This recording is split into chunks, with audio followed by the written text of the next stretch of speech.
Welcome to the Leadership Conversations podcast. I'm your host, Jono White. I'm the founder and principal consultant of Clarity. We are an Australian-based consultancy that works with leaders around the world, and our passion is to invest in people to become everything they're meant to be in order to fill the world with healthy organizations that people love to work for and customers line up to buy from. The goal of this podcast is to invest in you and your leadership. If you're just joining us for the first time, then feel free to check out consultclarity.org. That's our website, consultclarity.org. We have so many free resources on there, the most popular being our 7 Questions on Leadership series. We've had more than 1,500 leaders from around the world in all different sectors give their in-depth answers on leadership, what books they love, what they found most challenging, the most meaningful stories, how they structure their time through the day. That's free, so go and check it out. And we'd love to interview you about your leadership. I believe you have advice from your experience, your context, and your life so far that is important and can help other leaders. It's also a great way to give back. It's free to get involved, and you can do so by going to consultclarity.org/7-questions-interest, or just Google consultclarity.org 7 questions interest and fill out the form that pops up. We have a free resource for you on our website. It's called Leadership Survival Guide. It's a 57-page ebook. It has interviews with 10 world-class leaders, and you can go to consultclarity.org. It's right at the top, and get that today. We also have a daily email that we send out to over 15,000 leaders, and that email contains the highlights, our best content from our podcasts, our blog, my book, the books that we're loving that are out there about leadership. It's also the best way to get access to our masterclasses and workshops before anyone else. And there's also exclusive and limited special options just for subscribers. And you can subscribe by going to consultclarity.org/subscribe. Now, my gift to you is to work incredibly hard to provide the best leadership content I can to invest in you and your leadership. So if you're finding our content helpful, if you find this podcast helpful, then your gift to me could be this. If you do find it helpful, then write a review or rate our content and make sure you subscribe or follow. I can't emphasize enough how helpful that is. It really does help us to get the word out there so we can invest in more leaders to become everything they're meant to be. It also means a lot to me personally when people like you and people in our community share our content on social media. So if you do that, then please do look for me, Jono White, to tag me, and look to tag Clarity on whatever platform you're on.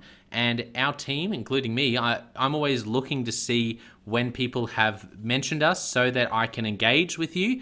And also we look at sharing content. So if you write something about something we've done, there's also a good chance we'll share that with our followers. So if you could do that, that is a massive, massive help as we try to invest in as many leaders as we can around the world.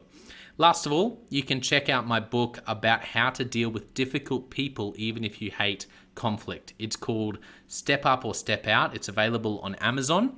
You can just look up Step Up or Step Out Jono White, or you can go to store.consultclarity.org/book and check it out there. I have coached leader after leader after leader, and in more than 50% of the sessions, this topic comes up. How do I deal with this person? I'm finding it really difficult, and I just want to find a way that doesn't blow up to just to have a difficult conversation, to lead them better. How do I do that? There's a 3-step process that I outline in this book that I believe can help you. Okay, let's get into today's episode of the Leadership Conversations podcast. Enjoy.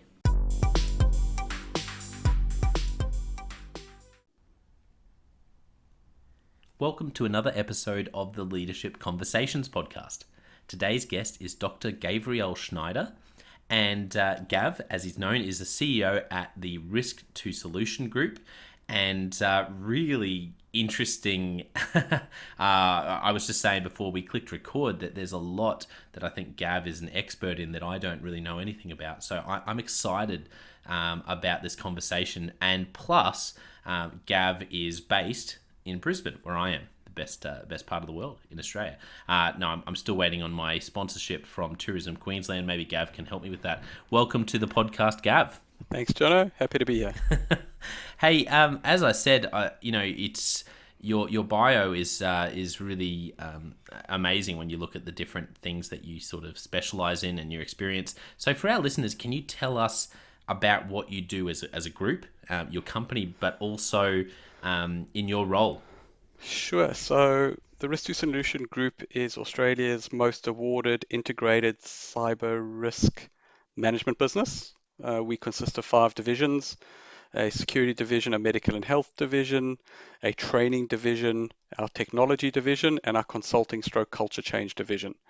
And part of what we try and do is drive a proactive and preventative methodology to stop bad things happening, but enable our clients to grab opportunities and develop a robust learning culture to take advantage of what we've all seen happening around us, which is volatility, uncertainty, complexity, and ambiguity, or VUCA, Mm. as it's often referred to. Mm.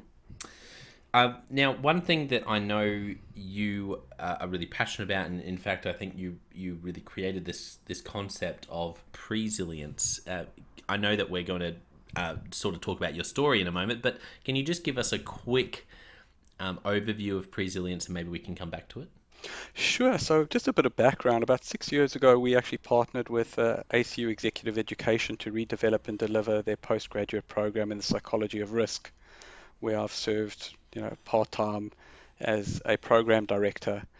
And we've probably certified maybe 300 people through that program. And we kept finding that, this idea of risk is a negatively centered concept, and people don't want to take risk or don't look at risk in a positive way. And, we started then focusing on this idea of resilience, which has become a very popular descriptor between floods, fires, and COVID, but still found that, risk and resilience are really two sides of the same coin. Risk hasn't happened yet, and resilience is what you need to get through something bad when it happens.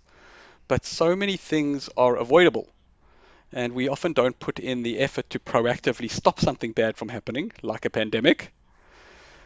And the losses and consequential impact of proactively mitigating these things can save so much pain, so much financial stress, that it's worth looking at the proactive prevention piece.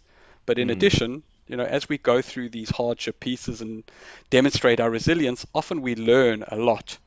And the world of resilience really is centered around how quickly can we get back to where we were before we were disrupted.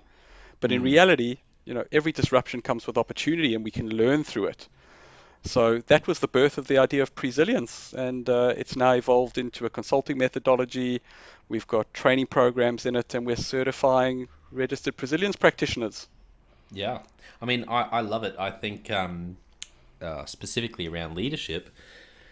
This word resilience, like you mentioned there, is something that comes up a lot on the podcast and building resilience but I love the idea of presilience, so I can see why it's just from that quick overview. I can see why people are leaning into it so much, because I think it hits the nail on the head around the one of the challenges we scratch our heads around our approach, because we are reacting instead of actually trying to get ahead of that and see the opportunity. So interested to hear more about that. But let's start by hearing a bit of your story, Gav. I guess if we start with you and your childhood and growing up, what are some of the moments or even themes from that season of your life that really shaped you into the person and the leader you are today? Thanks, Jono. And conscious of time, so we'll give the abridged version on some of these. So I grew up in South Africa, and I was a very sickly child. There were some doctors who actually said I'd never exercised my whole life. And I Wow. started training in martial arts when I was 5. I'm 45 this year, so I guess my 40th anniversary.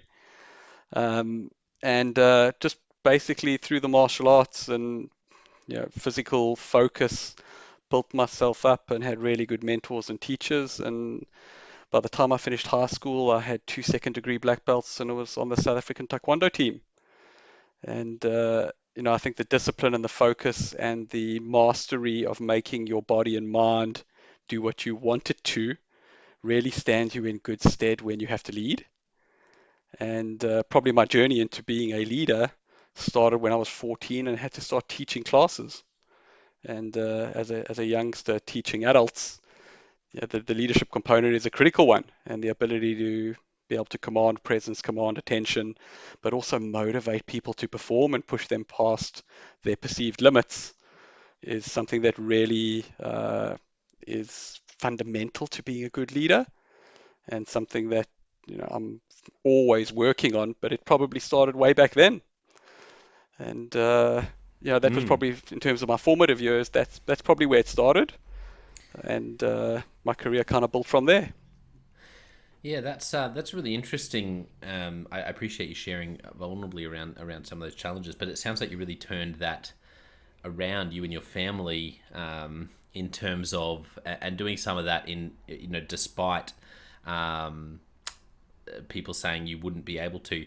I know this is a tricky question, but it just sort of comes to mind. How did you do that? How did you and your family face that down, some of your health challenges? And it would have been so easy to be chatting with you and you say, "Oh, I was always told that I wouldn't do that, and that never happened." But you obviously didn't. And how how did you turn it around and do that? And do you know what I mean? I think that just popped into my head, and I can imagine listeners asking the same question. Well, I guess as a prelude to our conversation, you mentioned you're a new parent. So, Yes. I think there's no doubt that parents have a very strong influence on, not only who we are today, but how we got there and who we'll be. But, Mm. I was very lucky. My parents had different strengths, and my father was very disciplined and focused and was quite a performance driver. And my mother was very loving and nurturing. And I think between the two of them, it helped a lot. But I have to say the other side of my upbringing was I always loved business. In fact, I set up my first business when I was 5. I went into business with my sister, breeding hamsters and selling hamsters to pet shops. And throughout my school career, I always had some sort of business venture, whether it was marbles or selling popcorn or anything that would sort of create commerce and trade was always of interest to me. And I think a few things. One, if we talk about attributes, the ability to stick with something and be disciplined is really, really important. And I think it's a bigger challenge today than it's probably ever been. We're so distracted and so information overloaded. It's hard to get that stickability. Mm. And I think that's a crucial success factor. That if it's not instilled when people are young, it's much harder to get when you're older. So I Yeah. think, it was a combination of those things, but also I was just very lucky in some ways that I had really excellent teachers and exposure to really excellent teachers and different, particularly in the martial arts side of things, people that would push me and bring out the best and not Mm. necessarily accept, limitations. Yeah, absolutely. So, I'm interested to know what were some of the first leadership opportunities? Anything come to mind where you remember yourself in a role where you were first managing people, whether it was in sport or whether it was in school, whether it was later in work, where you were managing people, responsible for a project, casting vision? You know, what comes to mind? So I set up my first martial arts school at the age of 14, teaching out of my garden. And that was a full-blown business where I was charging people to come and train, and we'd run classes regularly. And it was the first time probably in my life experience where people were looking up to me in terms of behavior, in terms of attitude, and in terms of performance. Mm. And I think it's a piece that people often don't integrate properly, that leaders also need to be good exemplars and good teachers Yes. if we want to get the best out of those around us. So I think that was probably one of the early pieces that was definitely influential for me in terms of the style I have today, which, I work really hard to have a balance between, you know, collaborative and empathetic as well as directive. And, Yes. I'm sure we'll explore that a bit later. But, I think getting out of your comfort zone, and that happened to me, throughout my uh, formative years. But also when I finished high school, I landed up living in Israel, and I was a living student of a guy by the name of Dennis Hanover, who's considered the grandfather of martial arts in Israel. Hmm. And I had many humbling experiences there. I arrived there as a semi-arrogant, cocky 18-year-old with 2 second-degree black belts behind me and thought I knew what was what, and pretty much just, you know, got proven otherwise, particularly for the first 3 months. Where I Yeah. trained there was a very hard school of full contact, and it was exceptionally humbling to think you know something and then Hmm. realize you don't and have to start again. And it's been a really good development attribute for me because I guess as an entrepreneur, I set up my first business 20 years ago. Hmm. We learn so much from what doesn't work, and we have to Yes. continually be able to have that open learning mindset. And if you don't learn that early, it's quite difficult to change habits or be open to doing things better or look for the opportunity out of adversity. Yeah.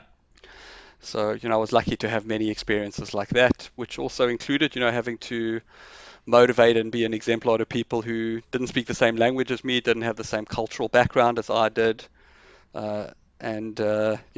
Funny anecdotes too. I stopped teaching kids martial arts not too long after my first few overseas trips because one of the first groups I got given to teach when I got to Israel was a group of 44 and 5-year-olds who spoke no English and I spoke no Hebrew. And they basically just ripped me apart. So, it was interesting to start learning, even limitations there that you can be the exemplar, but if you can't relate and communicate properly, it's exceptionally difficult to get anything done. Oh, that's a great story.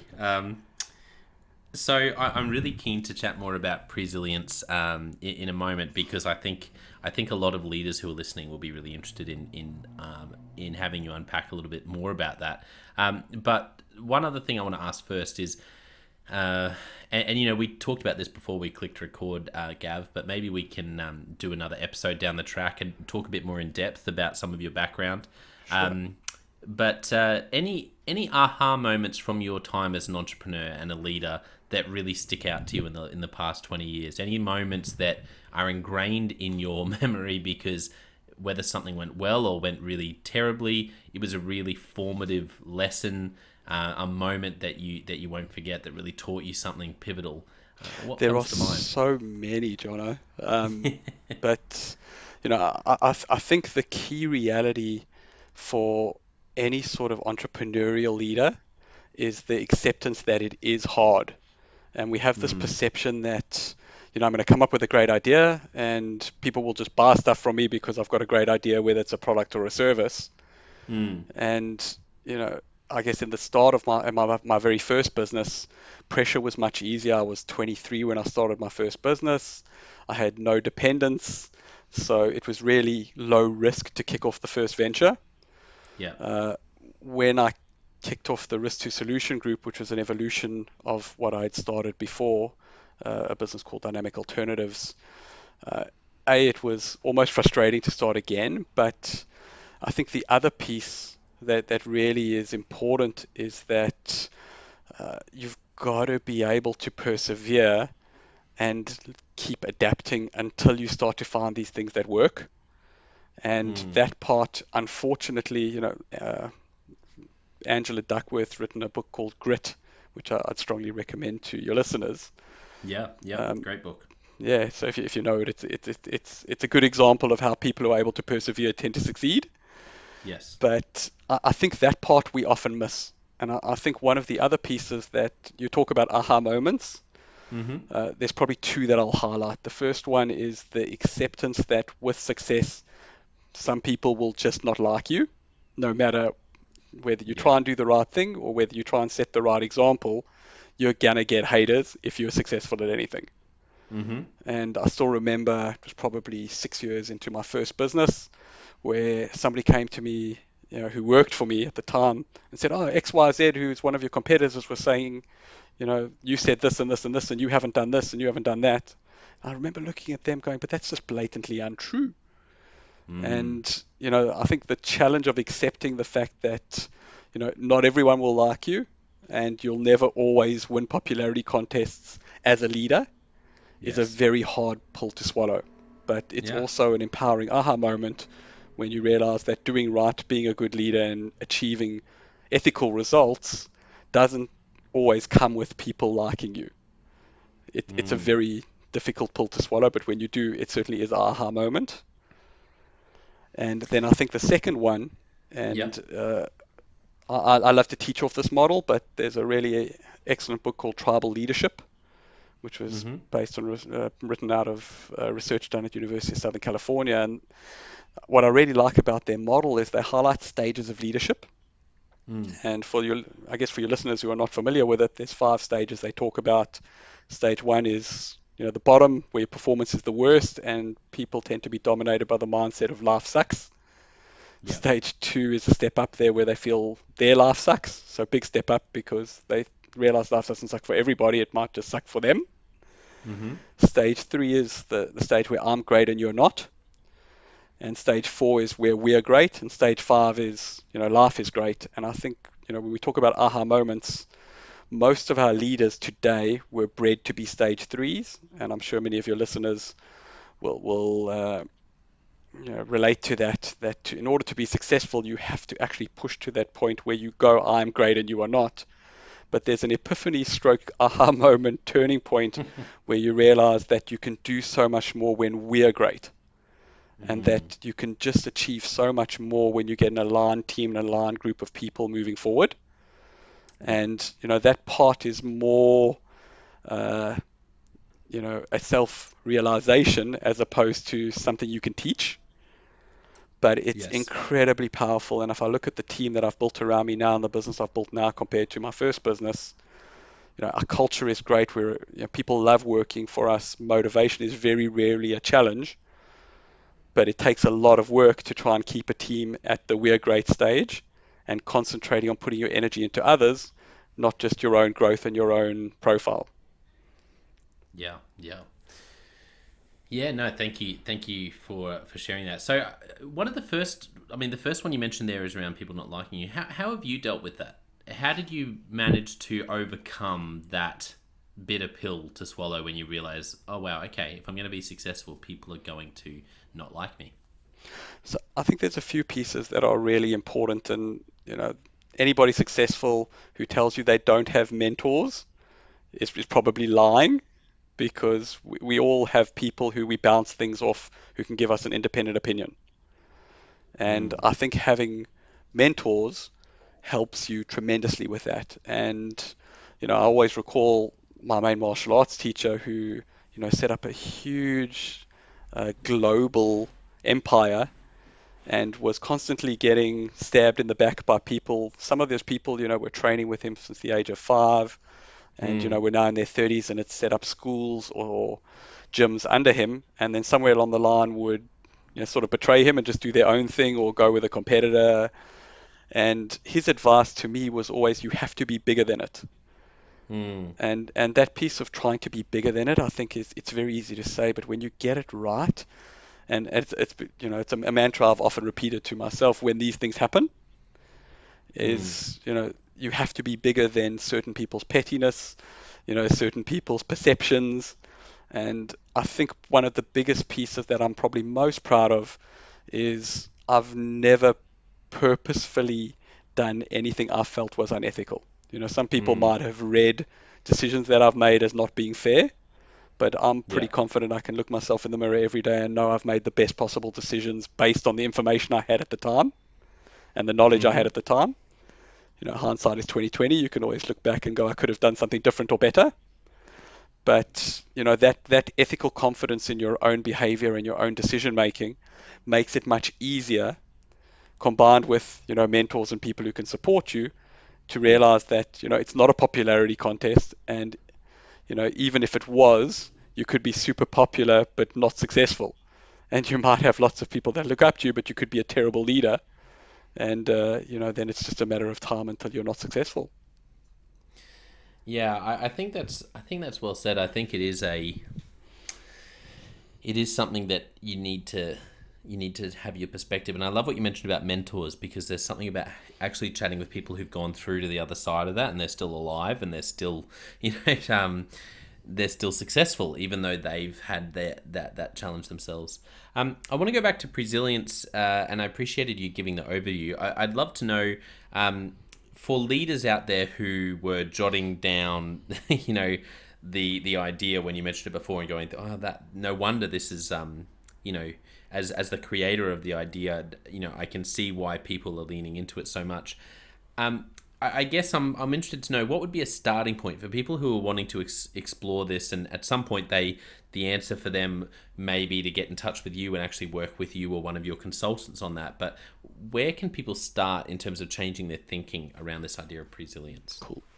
Great question. And once again, we're probably not going to have enough time to dig deep, but let's go through some of the ideas and basics. And I think there's a few things people can start with on their own. But a good starting point is we've got an information website, presilience.info, and there's a whole bunch of free videos and explanations on that. You can also Google the term. There's a whole bunch of interviews and discussion pieces on that. But what we've really found, and if you go to presilience.edu.au, you'll see we teach this as Presilience Leadership and High Performance, fundamentally because the three pieces are all interwoven.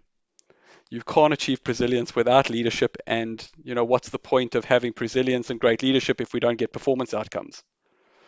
So we've linked these pieces together, and I think one of the important things we have to realize is that most, and I'm assuming a lot of your listeners are people in leadership positions, whether it's in not-for-profit schools or ASX listed organizations or even the government.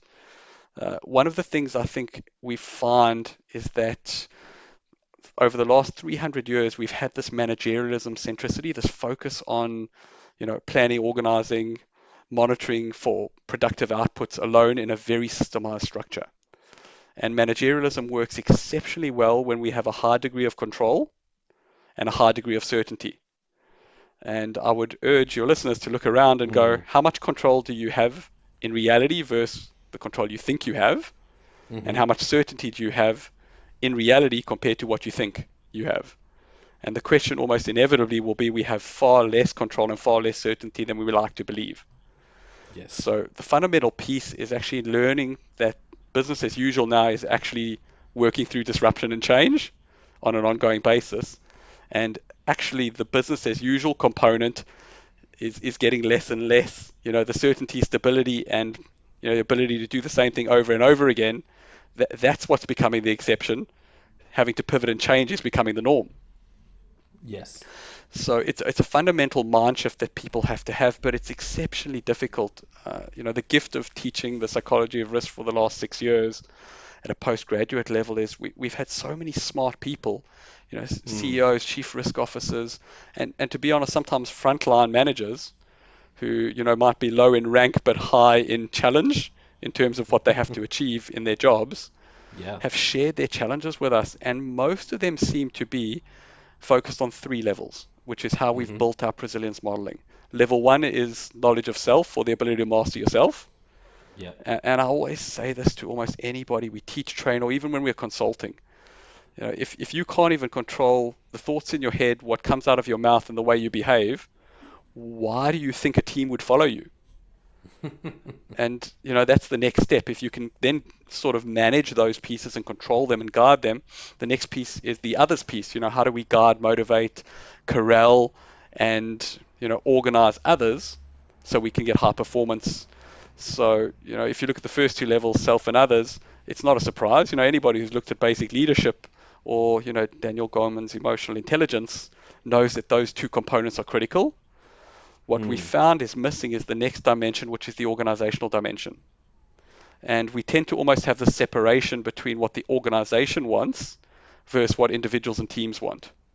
And with the managerialism centricity in mind, we found that most organizations that are 20 years older or 20 years or older are built on systems that are outdated with hierarchical structuring that was highly effective when things moved slowly, and are struggling now in the modern era to actually adapt, pivot, and be quick enough to respond to changes.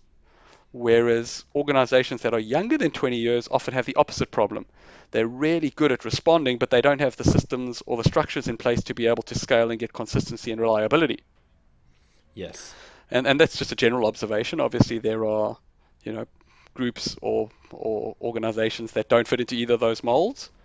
But I think understanding a bit of social psychology and that we are wired to work in groups of 8 to 150, and that even a small business of 20 people is probably made up of 2 or 3 tribes. And those Mm. tribes often have competing values. So when we start looking at that third dimension, that organizational dimension, it really is important to look at how we glue people together based on common purpose, and then how do we align performance based on a very simple ethical model we like to teach, which works on 4 levels. It's got to be good for me, good for you, good for us, and ideally good for the greater good. Mm-hmm. And if you can tick all 4 of those, you don't need risk management, just do it. But in reality, very few decisions will tick off all 4 of those. And if you're able to tick them off so quickly, chances are there's big cognitive bias in play there, and you're coming up with a narrative to suit your agenda as opposed to really looking at the challenge and the problem.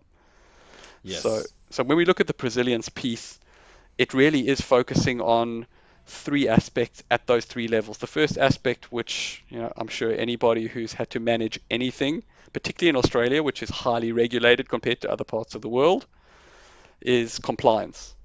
And Mm-hmm. unfortunately, many organizations and many leaders stop at compliance. They go, as long as I comply, I've met my, minimum requirements, I'm meeting my duty of care, I'm meeting my fiduciary responsibilities, I don't have to do more. But, you can't comply yourself or your organization to success. It's always a reactive, backwards looking approach. So we need to Mm-hmm. move past compliance. And that's where I think the stage of resilience really lives, which is where we accept the fact that sometimes things will go wrong. We have to have enough toughness, enough redundancy, whether that's financial, human, or cyber assets to be able to overcome a disruption. And it's interesting to see, it breaks my heart often where, we overdo these lean ideals, we overdo just in time, manufacturing and ordering methodologies. We try and run the leanest possible structures which, when we have a high degree of control and certainty, work well, but the second a disruption kicks in, we tend to fail or have Yes. unnecessary hardship. And when we get those first 2 pieces right, the compliance and the resilience, we can then move to Mm. that presilience mindset where it's proactive prevention and opportunity centrism coming into play. And in reality, it's a combination of those variables that enable you to achieve a presilient based mindset, Mm. which, people go, okay, that sounds great, Gav, but why bother? The answer is very simple. Performance.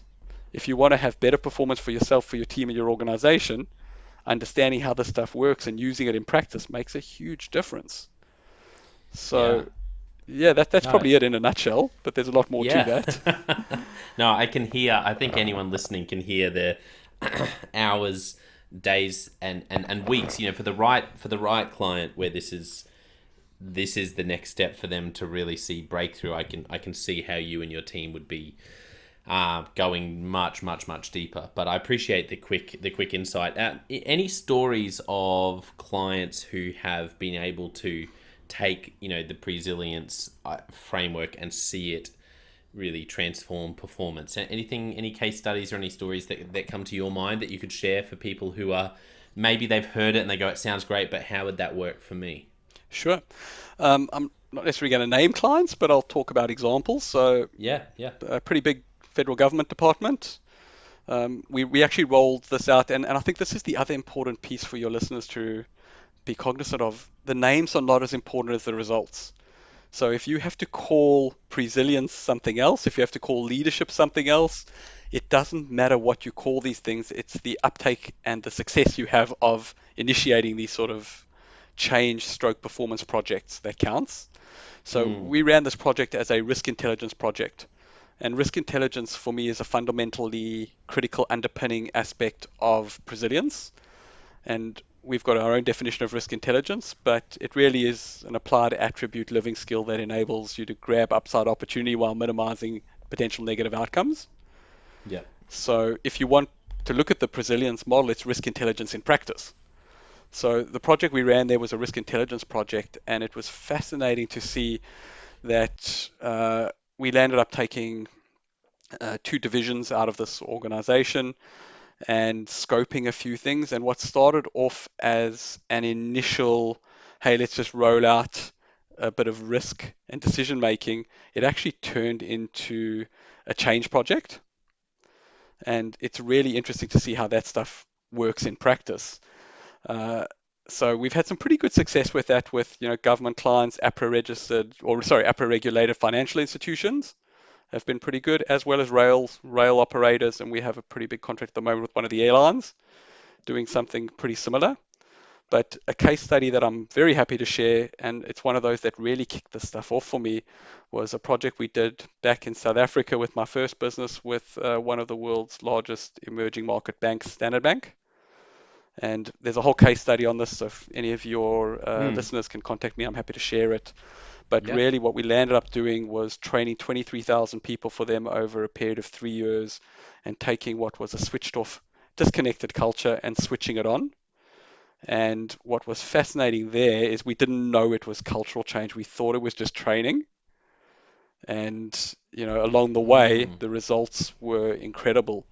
And there were so many learnings from that we use in a lot of what we do now around things like making sure there's a WIFM, what's in it for me, for the individual.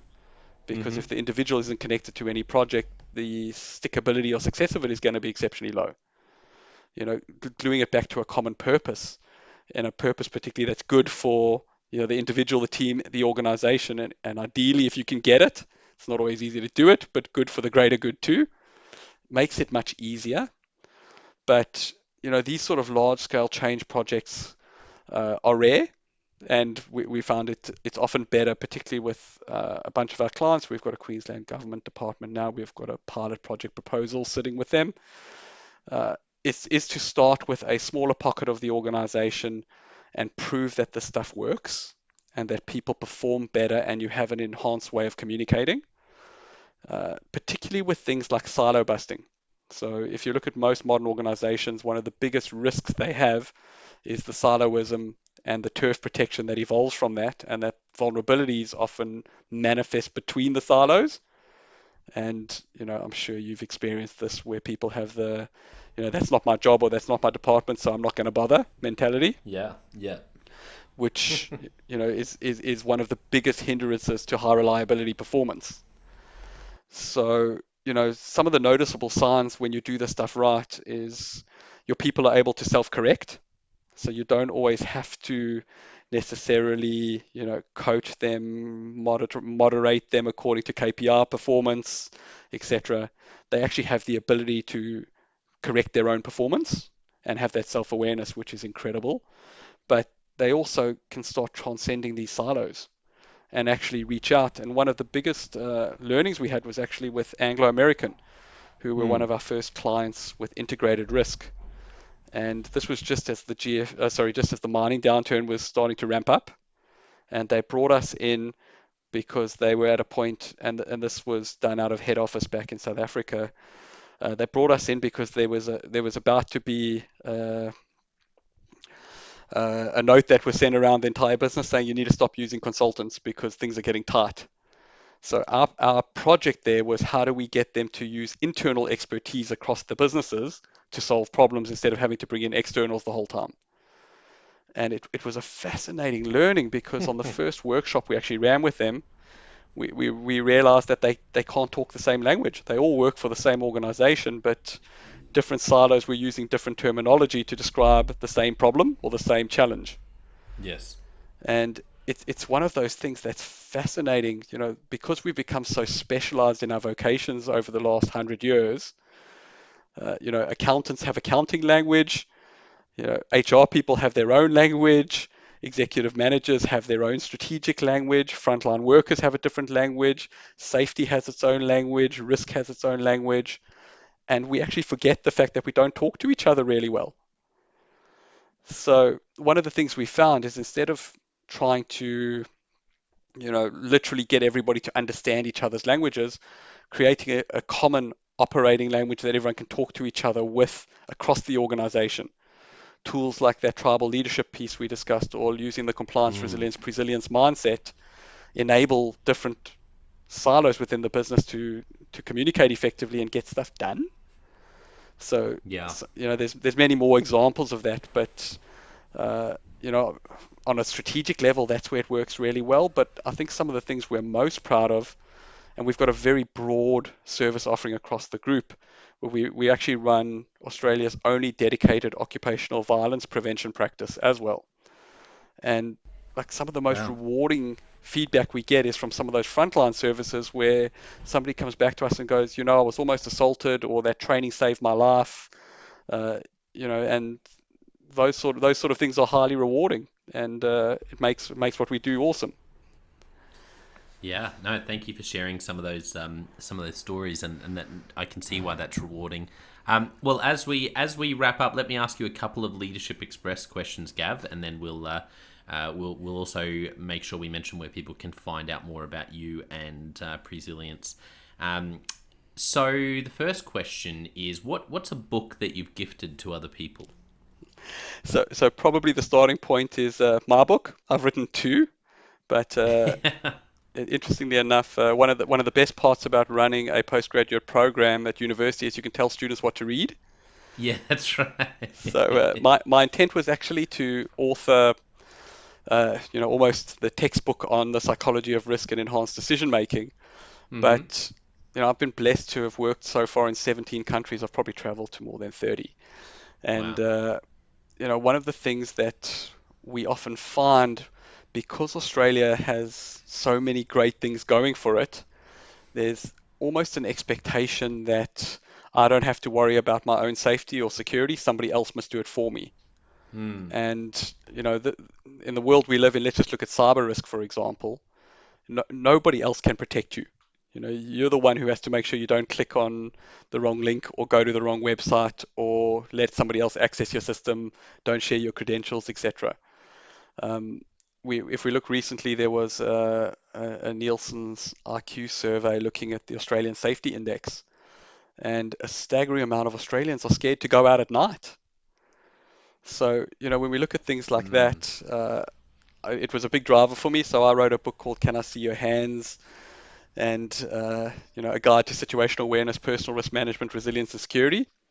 And my goal was really to try and address the personal skills and tools that we all need to keep ourselves and our family safe first. So, it was good advice I was given once. Never, you never write a book to make money. And it's been a really good business Mm. card. I've given away a lot of them. I have sold nearly 4,000 or 5,000 of them too, but I've given away plenty too. Yeah, no, that's a good answer and well deserved. I think it's yeah, it's always natural if you've written a book because you're so passionate about it, then that's the book that you give away. So no, I love that. What's a recent leadership lesson you've learned for the first time or been reminded of? Ah, so definitely a good reminder. Coming out of COVID, I think almost all your listeners will resonate with the almost COVID hangover stroke haze that's affected both the purchases of services, but also our staff. And, I've got a great team. They're awesome. And we were noticing internally, almost a sluggishness or, sloppy mistakes that were happening.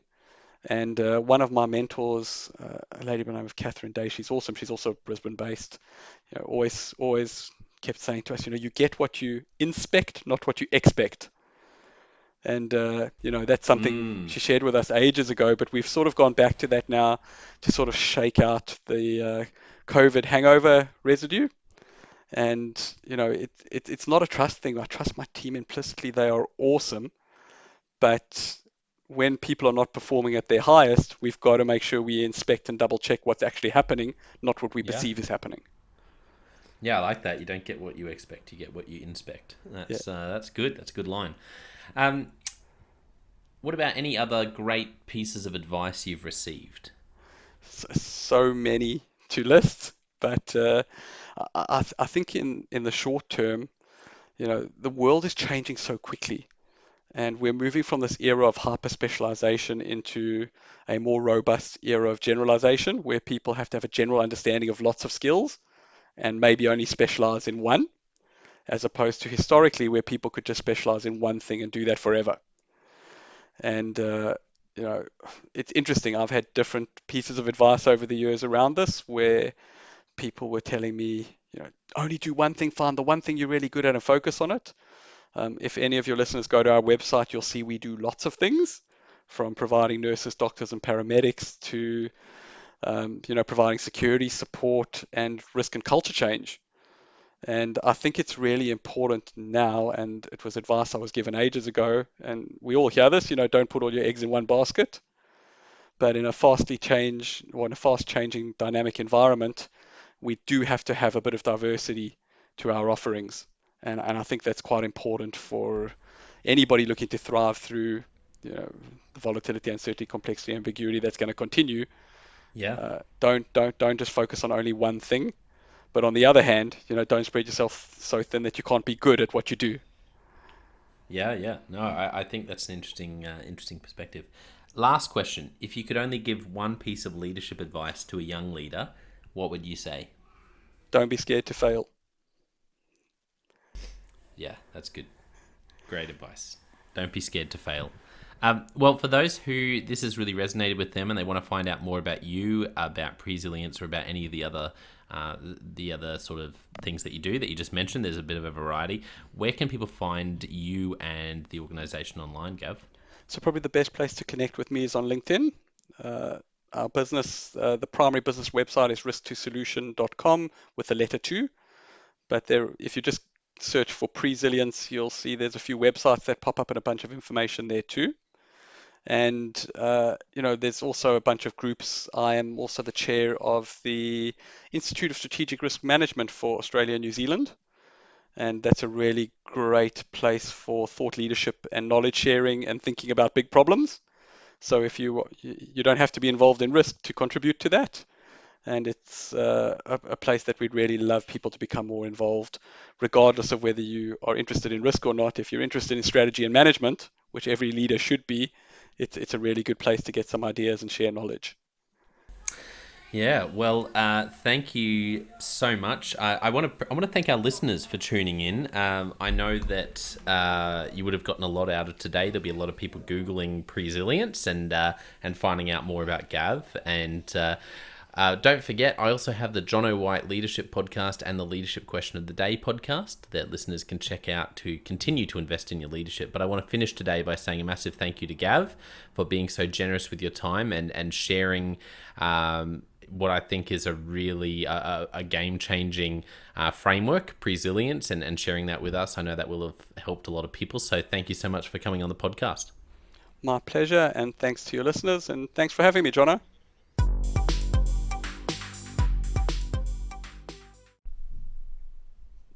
Well, I hope you enjoyed that episode of the Leadership Conversations podcast as much as I did. If you're joining us for the first time, don't forget to check out consultclarity.org. That's our website, consultclarity.org. We have so many free resources on there, including our 7 Questions on Leadership series.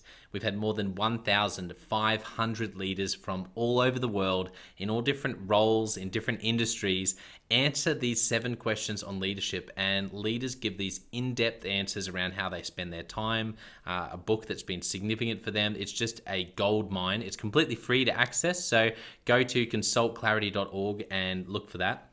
We'd also love to interview you about your leadership. I believe your experience, your life, your context means that you have advice on leadership that other leaders can learn from. Yes, you, if you're going, not me. Well, no, I really believe you would have something to add. So if you're looking for a way to give back, it's completely free to get involved. And we would love to interview you through the 7 Questions on Leadership. You just go to consultclarity.org/7-questions-interest, or Google consultclarity.org 7 questions interest and fill out the form and get involved. We have a free resource on our website called the Leadership Survival Guide. It's a 57-page ebook, 10 world-class leaders giving their thoughts on leadership, and that's completely free. It's available on our homepage, consultclarity.org, right at the top, so make sure you go and get that and download it today. And we have a free daily email that you can subscribe to. We send this out to over 15,000 leaders from around the world. And it contains the highlights of content from our podcasts, our blogs, our books we're reading. It's got the best content. And it gives you exclusive, limited, early access to our masterclasses, workshops, new products, special offers. It's all for our subscribers. You can go to consultclarity.org/subscribe and join 15,000 other leaders. And my gift to you is to work really hard, particularly through the Leadership Conversations podcast. I have been blown away by the quality of the leaders, and I'm learning as much as anyone in doing these interviews. So I'm having a great time. And my gift to you is to keep lining up the best leaders I can to invest in your leadership. Your gift to me, if you're finding this helpful, there is something that you could do that would help us out massively. And that is to write a review and to leave a rating for our podcast or wherever you're watching or listening to this. I can't tell you how much that helps us out. Also, subscribe or follow. It really does make a difference in helping us to help more leaders become everything they're meant to be. Another thing that means a lot to me personally is when I see our community share our content. So if you do share this or any other piece of content on social media, then thank you, and please do that. And look for me, Jono White, or Clarity, and tag us in your post. Our team is always looking for posts to engage with from our community, and there's also a chance that we'll share your content to go beyond and share it with our followers. Last of all, you can check out my book. It's called Step Up or Step Out: How to Deal with Difficult People Even If You Hate Conflict. I wrote this book because 50% of the coaching sessions I have with leaders, this topic comes up again and again and again. And it's this idea of, how do I have this difficult conversation? How do I lead this person better when I'm finding them difficult? Or in some cases, you look and you say, I think I might be leading a difficult person. They're just quite difficult to lead, or I'm finding them quite difficult to lead. So there's a 3-step process that I unpack in Step Up or Step Out.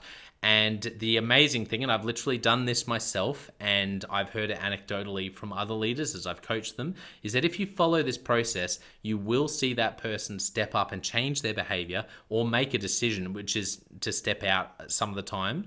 95% of the time, people will step up or step out in just 4 weeks. And I stand by that. It's you have to read the book to understand, but I really do believe in it, and I've experienced it firsthand. It works. So you can go to Amazon, look up Step Up or Step Out Jono White, or store.consultclarity.org/book. Well, thank you so much for listening. We're going to be back with a new episode next time of the Leadership Conversations podcast. And I hope today has helped you to take another step towards becoming the leader you're meant to be. See you next time.